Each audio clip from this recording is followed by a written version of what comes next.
بتاني ليالي عيد الأضحى ولع النجم حسين ديك للجوني الكاسليك بحفل غنائي ناجح جدا بمنتج عموراي سي سايد من تنظيم أسوار برودكشن لصاحبها السيد جورج لحود. حضر الحفل عدد كبير من الجمهور اللبناني والسوري اللي غنوا ورقصوا معه على إيقاع أغانيه الشهيرة لحتى ساعات الصبح الأولى. فريق عمل بيطار ماجازين التقى بحسين وأجرى معه لقاء مميز من القلب للقلب. سألني خلاله عن أصداء فيديو كليب احترامي إلى جانب استعداداته لطرح أعمال جديدة.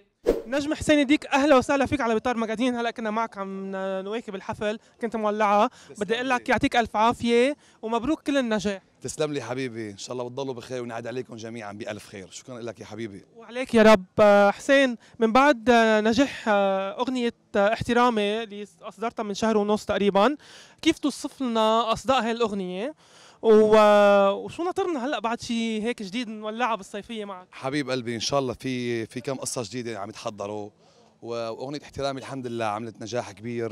كتر خير الله في فضل رب العالمين والجمهور الحبيب. ان شاء الله يا رب دائما بكون عند حسن ظن الجميع وبقدم لهم الاحلى والاجمل ان شاء الله يا رب.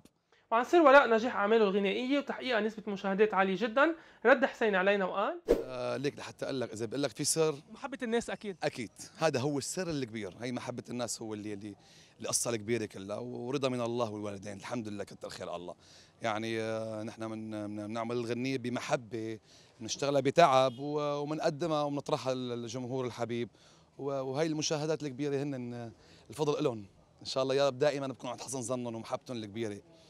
حسين، بدي اتمنى لك كل التوفيق وبدي كلمه اخيره لبيطار ماجازين لكل اللي بيتابعوك على بيطار ماجازين. حبيب القلب، ان شاء الله تضلوا بخير يا رب وبشوفكم بخير، وان شاء الله بنعاد على الجميع بالف خير وسلامه. الى اللقاء حبيب القلب. وبالختام نتمنى للفنان حسين الديك المزيد من النجاح والتألق والاستمرارية من بيطار ماجازين.